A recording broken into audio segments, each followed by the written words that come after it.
The green tunic is gone. The smiling rogue we all grew up with, well, he's gone too. Yeah. The legend of Sherwood Forest, the whole steal from the rich, give to the poor thing, it is dead. It is.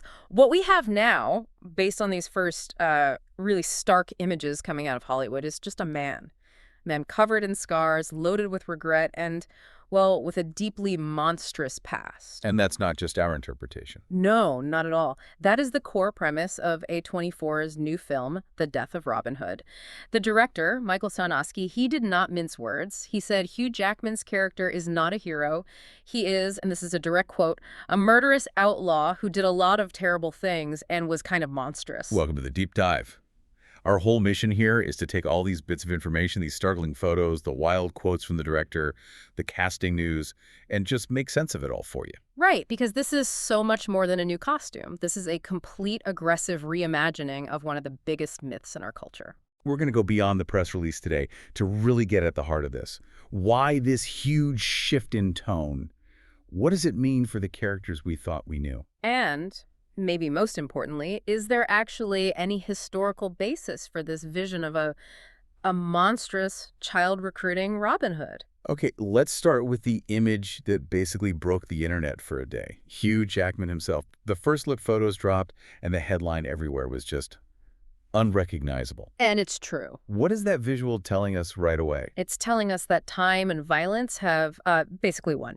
Jackman, he's 56 now. He's not playing some dashing young archer. He is grizzled. He's battle-worn. He looks exhausted. Completely. He's got this thick white mane of hair, a heavy matching beard. I mean, everyone immediately made the old man Logan comparison. But this feels different. Grittier. Far more. It's steeped in the mud and the cold of the medieval world. And those facial scars you see, they're not the cool, heroic kind. They're ugly. They speak to a life of just brutal survival. And the clothes. Forget the feathered cap. This is heavy, fur-lined, functional gear. It looks like it belongs in Game of Thrones. It's a deliberate deglamorization. It has to be. The film is literally called The Death of Robin Hood. The story finds him at the end of his life, critically injured, just waiting for it to be over. So it's a story about a reckoning. Exactly, a reckoning at the very, very end of a violent life. And that violence, according to the director, wasn't just robbing a few carriages. He was, to use that quote again, a murderous outlaw. Who did a lot of terrible things. Yeah.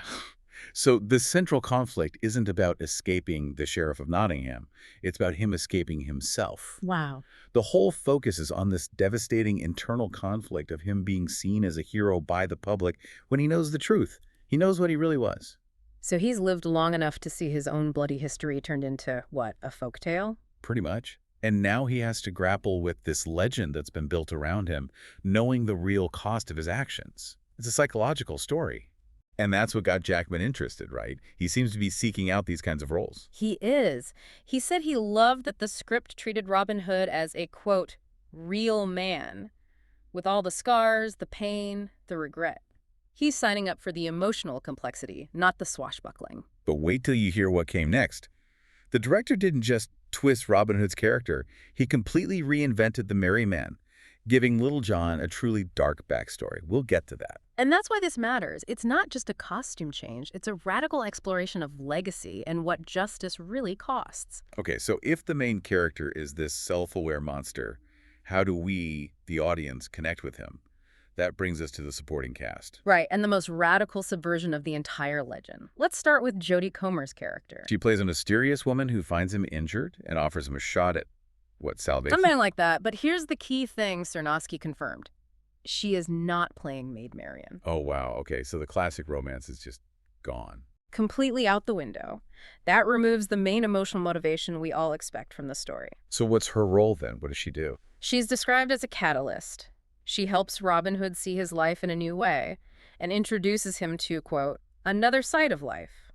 So she sounds like more of a moral or spiritual guide for him in his final days. And even visually, her striking blue costume is meant to be this stark contrast to the harsh gray, freezing landscapes of Northern Ireland where they filmed.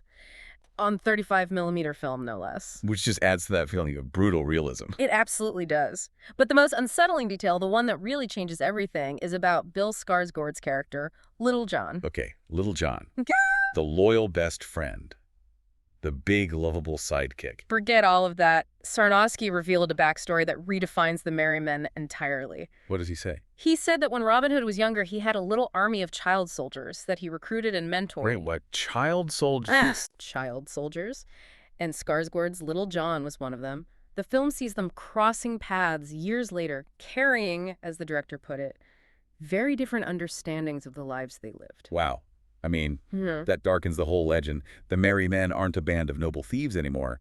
They're exploited youth, traumatized. It reframes Robin Hood from a benevolent leader into, well, a man who used children for his own criminal cause, no matter how noble he thought his intentions were. If you're loving these Hollywood twists and this deep dive into dark cinematic history, make sure to subscribe, because we've got even crazier stories coming up. And it's probably worth noting the rest of the cast, Murray Bartlett, Noah Jupitt, Signals A24, is treating this like a serious ensemble drama, not just a star vehicle. Let's talk about the director himself, Michael Sarnoski. He's the engine behind all of this. We know him from the quiet, acclaimed Indie Pig, and then the huge blockbuster Britshop, A Quiet Place. An interesting range, for sure. What does his track record tell us about the tone he's bringing here? It tells us he's brilliant at taking isolated, emotionally scarred characters and grounding their stories in a kind of unflinching realism, even with a high-concept premise. So he's not interested in the spectacle. He's interested in the internal struggle. That's it, exactly. He Yeah. said the movie is probably more intense than audiences expect. He compared the fighting not to swordplay, but to a war movie. A war movie. Yeah, he emphasized that medieval combat was just brutal and ugly. It was fighting in the mud and the cold, where the only goal is to survive, not look heroic. And that realism extends to how he shot it, right? You mentioned 35mm film. He did. It was his first time using it, and that's a very deliberate choice in prestige cinema today. It forces a kind of unforgiving texture that digital can sometimes smooth over. It gives you that grain, that sense of urgency. It makes the mud and the cold feel real. It does. And all of this, the look, the tone, the realism, it perfectly sets up the one comparison that everyone has been making since day one. The Logan connection. The Logan connection. You cannot look at that scarred, bearded Hugh Jackman and not think of his final performance as Wolverine. The parallels are undeniable. They're pervasive, and I think they're intentional. Both characters are these violent, legendary figures at the absolute end of their lives. Both are dealing with physical pain, with regret, and with the heavy legacy of their violent pasts. It's the ultimate anti-hero deconstruction. Yeah. The hero as a relic, trying to find one last bit of redemption. Exactly. And for Jackman, it's a chance to explore that theme again, to prove he can anchor this kind of R-rated, emotionally heavy prestige film. The Logan comparison gives it instant credibility. It tells the audience this is the serious, adult version of the myth. So if we pull all of this together, what we've really uncovered is that The Death of Robin Hood is a story about a moral reckoning. It is. It's not about saving the day. It's about answering for your past. The film questions the very definition of a hero. And it also questions how we as a culture create those heroes. Right. The murder in the story isn't just what Robin Hood did in his past. It's also in the public's willingness to forget those actions, to sanitize them, and turn him into a saint. Which brings us back to the original folk ballads you mentioned earlier. You said they were brutal. They were. Sarnoski pointed out that the original stories were, quote, really brutal, and that Robin Hood was often somewhat horrifying. They weren't about noble aims so much as they were about violent class warfare and vengeance. The methods were monstrous. So Sarnoski's murderous outlaw isn't a betrayal of the myth. It might actually be a return to its ruthless roots, before Hollywood cleaned it all up. And that's the critical insight. This film might be closer to the original legend than any version we've ever seen. Which leaves a pretty big question for all of us to think about, doesn't it?